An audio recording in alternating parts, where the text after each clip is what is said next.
Third contestant, Phil Reynolds. Pain, people, presence.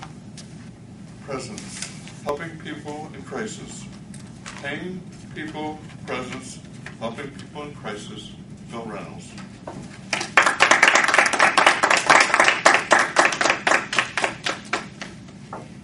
I'll paint a funny story for you. My son in a classroom.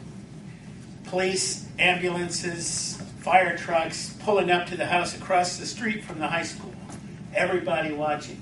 Teacher wondering how he's going to get control of the class. And all of a sudden, my son raises his hands and says, "Mr. Hayes, somebody's dead. My dad's there." I was serving as a police chaplain.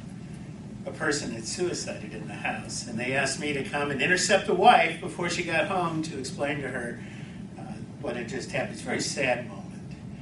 Officer Bright, she said to me, "Phil, you have such a gift for this. How can you do this? How can you be a chaplain and assist in these death notifications?" Fellow Toastmasters, I want to talk about how we can help people in the midst of a crisis or a tragedy. There are three things about people in the crisis. The first one is pain. Pain is a fact of life. I visited a young man who had broken his leg at Kaler Nickel Clinic. He broke his leg in the woods. Taken to Kaler Nickel Clinic, which is a division of Mayo, a very rich place. Coming into the hospital, there's a beautiful Cadillac, pink, with what would look like real gold emblazonments. As I came into the door, there's this woman in all of her effulgence. She's got her hands out like this. The diamonds are glittering off of every ring. There's this mink coat that goes to the floor, and this luxurious Farrah Fawcett hair just cascading over the mink. And she's almost in a slow pirouette. And I saw her and I thought, that's the same person with that car out front who thinks she's special because she's rich. When her face came into view, the first thing I noticed was mascara running. Both eyes dark. A look of terror on her face. And she was just mumbling the words, "Where's my son?" Rich or poor, powerful or powerless, no one escapes pain in life. It's an inevitable fact of life. And understanding that it's a fact of life helps us to keep that misery at bay.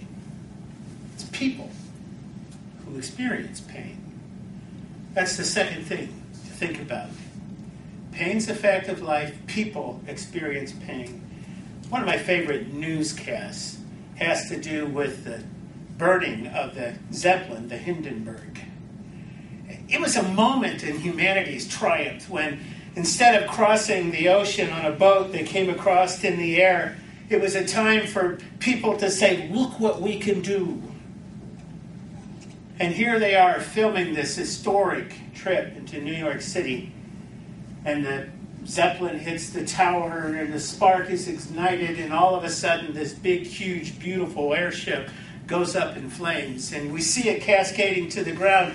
And the newscaster's going, "Oh, the humanity." And I just thought, what an interesting phrase, the humanity. How humanity at its best had failed. The human cost to pain. And it reminds me of how we feel when people suffer. People are involved. They're people that we care for. People need, in that time, an honest and a compassionate presence. In a small town where I was pastor, there was a man who was a community organizer, the head of the chamber, a real estate agent, an insurance agent, and just the nicest guy you ever met. His name was Dan. And one day, Dan told us that he had contracted cancer. He was in the hospital, and it was a terminal cancer, and all the pastors in town knew him because he was just a friendly guy, and so if we were in the hospital visiting a parishioner, we stopped and visited Dan. One day I was sitting at Dan's bedside, and I said, "Dan, what does it feel?"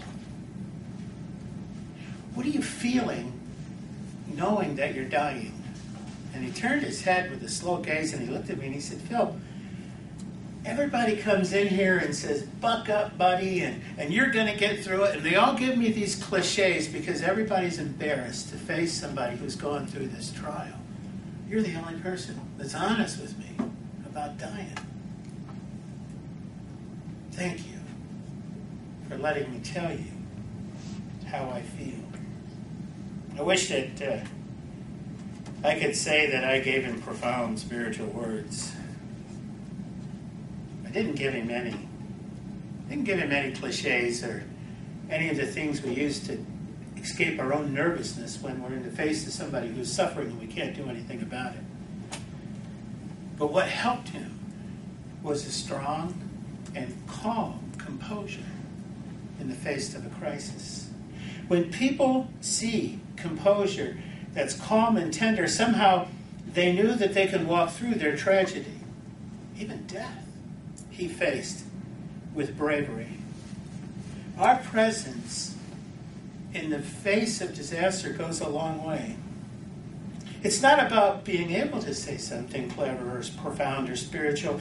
Just the presence of someone who cares means more than anything words could say. So when you see somebody hurting, instead of being uncomfortable, it's natural to be embarrassed. Because you don't know what to say, you don't know what to do. Just remember that pain is a part of the human experience. It's what makes us people. And our honest and calm presence in the midst of it can help people through it. Thank you.